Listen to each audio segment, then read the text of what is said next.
Hi friends, இன்றைக்கி வெண்பொங்கல் எப்படி செய்யலான்னு பார்க்கலாம். இந்த மாதிரி யூஸ்ஃபுல்லான வீடியோஸ்க்கு நம்ம சேனலை சப்ஸ்கிரைப் பண்ணிக்கோங்க, பெல் ஐக்கானை கிளிக் பண்ணிக்கோங்க.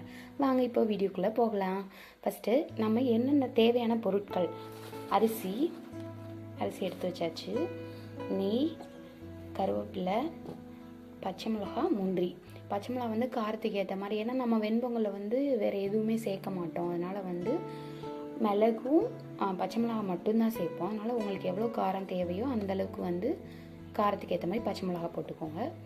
பாசிப்பருப்பு அரிசியோடு ஆட் பண்ணுறதுக்காக எடுத்து வச்சுருக்கேன். வாங்க வீடியோ அரிசி போகலாம். அந்த டம்ளரில் எடுத்திருக்கேன், அப்போ தான் உங்களுக்கு அளவுக்கு கரெக்டாக தெரியும். ஒரு சின்ன டம்ளரில் வந்து 1 கப் அளவுக்கு அரிசி, ஏன்னா நாங்கள் 2 பேர் தான், அதனால் எங்களுக்கு வந்து 1 கப் ஒரு டம்ளர் போதும். போட்டாச்சு.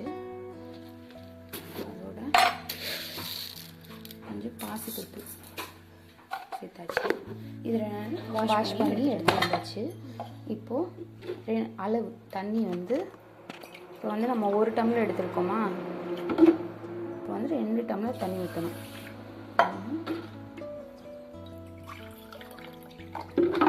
2 டம்ளர் தண்ணி, இன்னும் கொஞ்சம் கூட வேணால் ஆட் பண்ணிக்கலாம், கொஞ்சம் மட்டும். வச்சாச்சு. இப்போது பச்சை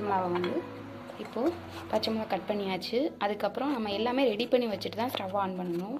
சீரகம், மிளகு, அதுக்கப்புறம் பச்சை மிளகா, கருவேப்பிலை எல்லாமே ரெடி பண்ணி வச்சாச்சு. இப்போது ஸ்டவ் ஆன் பண்ணலாம். ஒரு குக்கர், சின்ன குக்கர் வச்சாச்சு. ஹீட் ஆகட்டும்.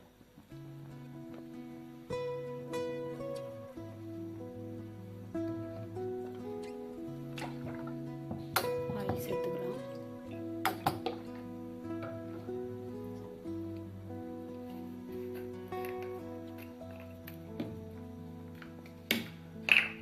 அதோடய கொஞ்சம் நெய் சேர்த்துக்கலாம், அப்போ தான் டேஸ்ட் கிடைக்கும்.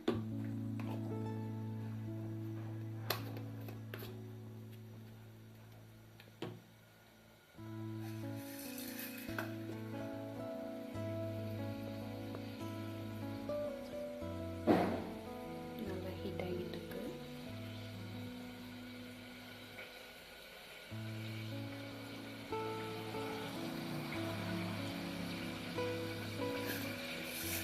சீரகத்தையும் மிளகையும் போட்டுடலாம்.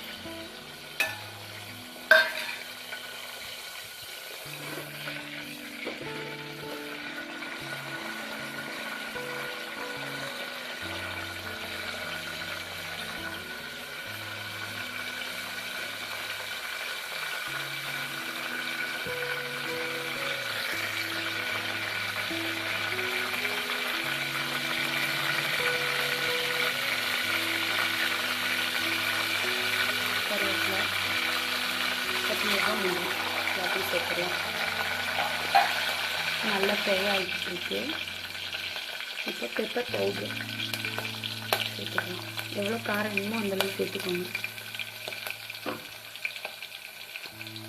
ஏன்னா பெப்பர் வந்து காட்டமாக தான் இருக்கும், அதனால் உங்களுக்கு எவ்வளோ தேவையோ, நம்ம 1 டம்ளர் தான் அரிசி போட்டிருக்கோம், அதனால் நீங்கள் எவ்வளோ காரம் சாப்பிடுவீங்களோ அதுக்கேற்ற மாதிரி சேர்த்துக்கோங்க. பச்சை மிளகா சேர்த்துருக்கோம், மிளகு சேர்த்துருக்கோம், பெப்பர் பவுடர் வேறு சேர்க்குறோம், அதனால் வந்து பார்த்து சேர்த்துக்கோங்க, இல்லைன்னா ரொம்ப உரைக்கும்.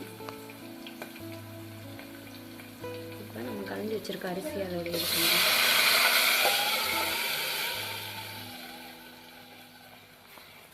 இப்போது அரிசி போட்டாச்சு. தேவையான அளவுக்கு உப்பு போட்டு நல்லா கிண்டி விட்டுக்கலாம். கிண்டி விட்டு இனி மூடி வச்சிடலாம். மூடி வச்சுன்னா டேஸ்டான வெண்பொங்கல் நமக்கு ரெடி ஆயிரும். விசில் வந்து நமக்கு வந்து ஒரு வெண்பொங்கலுக்கு வந்து ஒரு 2-3 விசிலாவது வைக்கணும், அப்போ தான் நல்லா வந்து வெந்திருக்கும். குழஞ்சிருந்தால் தான் சாப்பிட்றதுக்கு நல்லாயிருக்கும். அதனால் வந்து நல்லா 3 விசில் வரட்டும். வந்ததுக்கப்புறம் எப்படி இருக்குதா. விசில் வந்துட்டுருக்கு.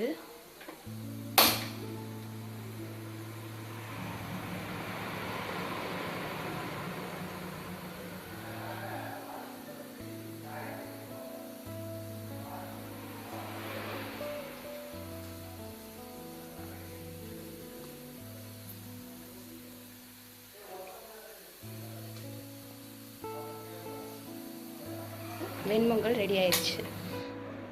பார்த்தீங்களா, சூப்பராக ரெடி ஆயிடுச்சு. விசில் போய் எடுத்தாச்சு. இந்த மாதிரி யூஸ்ஃபுல்லான வீடியோவுக்கு நம்ம சேனலை சப்ஸ்கிரைப் பண்ணிக்கோங்க. ஓகே, பாய்.